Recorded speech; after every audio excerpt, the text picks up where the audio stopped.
Bom dia, com a graça e a paz do nosso Deus. Iniciando hoje a EBD do trimestre, abril, maio e junho, então nós estamos já um pouco atrasados. Mas a nossa intenção é que quarta-feira nós daremos outra lição e assim por diante, de forma que quando, com a graça de Deus, nós voltarmos a congregar no templo, a nossa lição já está em dia. Estudaremos hoje, nesse trimestre, 4 das cartas de Paulo, que são Gálatas, Efésios, Filipenses e Colossenses. Não tem como falar de Paulo sem dar um passeio em Atos. Isso aconteceu na primeira lição que nós vamos ter hoje. Meditar nas cartas de Paulo é extrair delas grandes ensinamentos para uma vida cristã de retidão e perseverança no Senhor. O apóstolo Paulo se preocupou em desenvolver uma comunicação intensa a cada igreja, conforme a necessidade de cada uma. Aos Gálatas ele disse, em Gálatas, capítulo 5, verso 1, não sigam outro evangelho, continuem livres. Para a liberdade foi que Cristo nos libertou. Portanto, permanecei firmes e não vos sujeiteis novamente a um jugo de escravidão. Esta foi a carta da liberdade cristã. Aos Efésios, ele falou sobre a importância da família, vida digna e em unidade. Aos Filipenses, foi uma carta afetuosa e centrada em Jesus. Aos Colossenses, ele tentou combater as heresias na igreja de Colossos. Jesus é Deus, não precisamos acreditar em nada e em ninguém mais. Um ponto fundamental que Paulo combate é a questão do legalismo, que insistia em completar a obra de Cristo como se estivesse faltando alguma coisa. Por isso, Paulo, escrevendo aos Romanos, destacou: o fim da lei é Cristo. O encontro com Jesus no caminho de Damasco foi quando aconteceu a sua conversão. A partir daí, Paulo desenvolve a habilidade de um grande escritor pela eficácia do Espírito Santo de Deus. Sua finalidade era alavancar o cristianismo com base nos ensinamentos de Jesus Cristo. Suas cartas atingiram o objetivo, pois a obra de Deus é completa. O incompleto é o ser humano, pela sua própria natureza, não conseguindo valorizar o conteúdo de uma informação inspirada por Deus. O que ocorre em um fracasso e um vazio espiritual. A lição número 1, o título dela é Maravilhas de Deus. Nós vamos falar sobre várias maravilhas que Deus faz usando Paulo. São 5 itens. Maravilhas por meio das viagens missionárias, em função da ousadia, em função da plantação de igrejas, em função da sensibilidade para obedecer a Deus e em razão de ter como meta o crescimento da palavra de Deus. O texto áureo da nossa lição está em Atos 19:11, que diz: E Deus, pelas mãos de Paulo, fazia milagres extraordinários.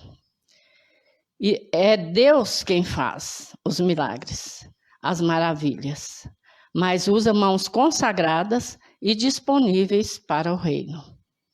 O primeiro subtítulo diz: Maravilhas de Deus por meio das viagens missionárias.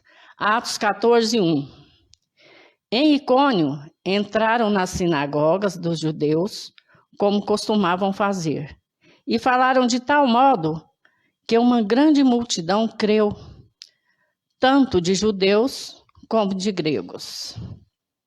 As viagens de Paulo, apesar dos episódios inesperados e desafiadores, não era uma aventura.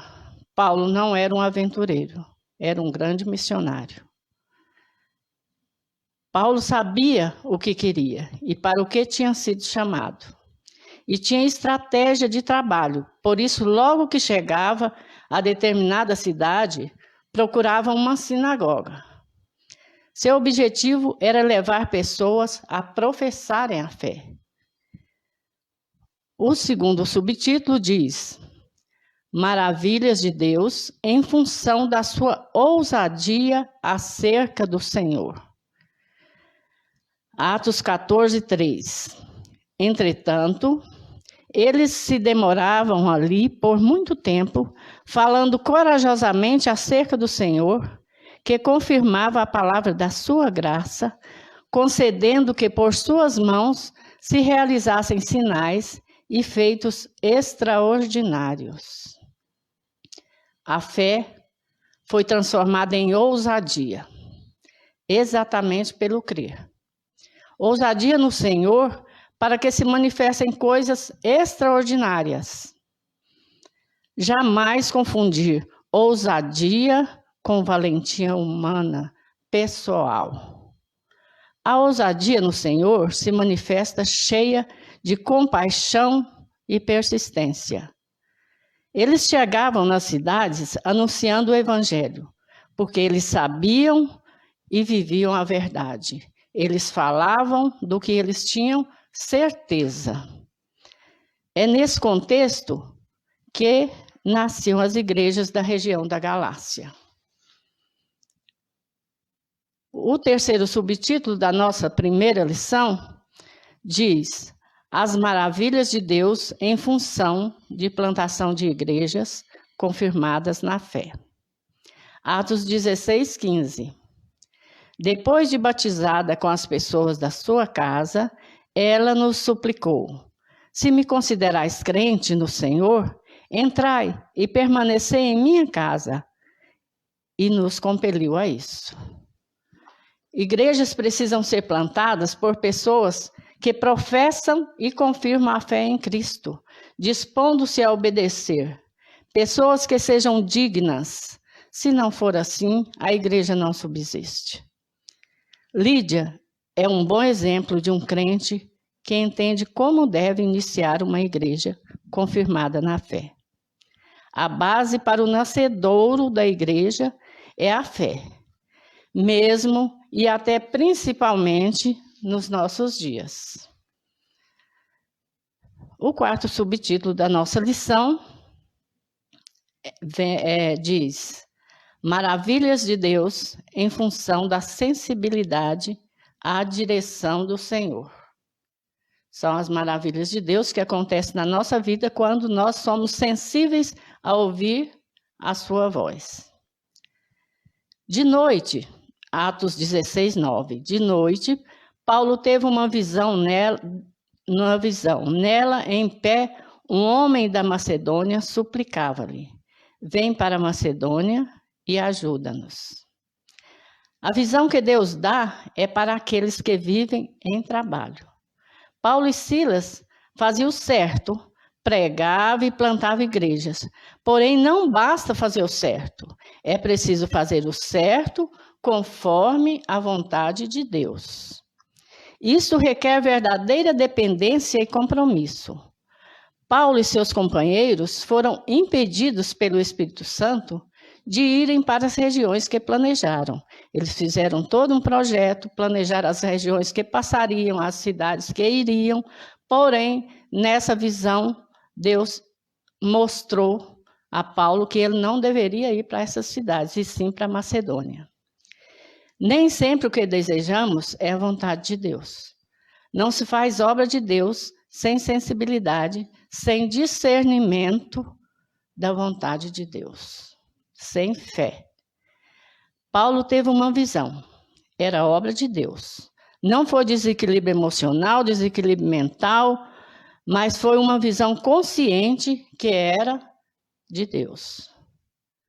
O apóstolo atendeu o apelo. A conclusão do chamado sempre aponta para a ação de Deus e para a missão. O quinto subtítulo, Maravilhas de Deus, em razão de ter como meta o crescimento poderoso da palavra de Deus. Atos 19, 20. Assim, a palavra do Senhor crescia e prevalecia em poder. Crescimento poderoso vem também para esclarecer dúvidas e deve ser bem alicerçado na palavra de Deus, o que infelizmente é tão negligenciado nesses tempos de hoje. Deus fazia maravilhas pelas mãos de Paulo. Os milagres não ocorrem para promoção pessoal, nem para mercantilismo evangélico, nem para enriquecer igrejas, e sim para que a palavra do Senhor cresça e prevaleça. A conclusão desse estudo, meus irmãos, é que as maravilhas de Deus estão inseridas nas cartas de Paulo aos Gálatas, Efésios, Filipenses e Colossenses. Deus fez maravilhas das mãos de Paulo. Que a obra missionária seja maravilha de Deus por meio de nossas mãos e nunca nossas mãos em busca de maravilhas pessoais. Para isso, nós devemos ter convicção clara da vontade de Deus e submissão, reconhecer que somos mão e não maravilhas, objetivar que o crescimento deve ser sempre da palavra e não pessoal. E que o Senhor, nosso Deus, esteja com cada um de nós, nos impelindo a trabalhar, a fazer o certo, porém o certo conforme a vontade do Senhor.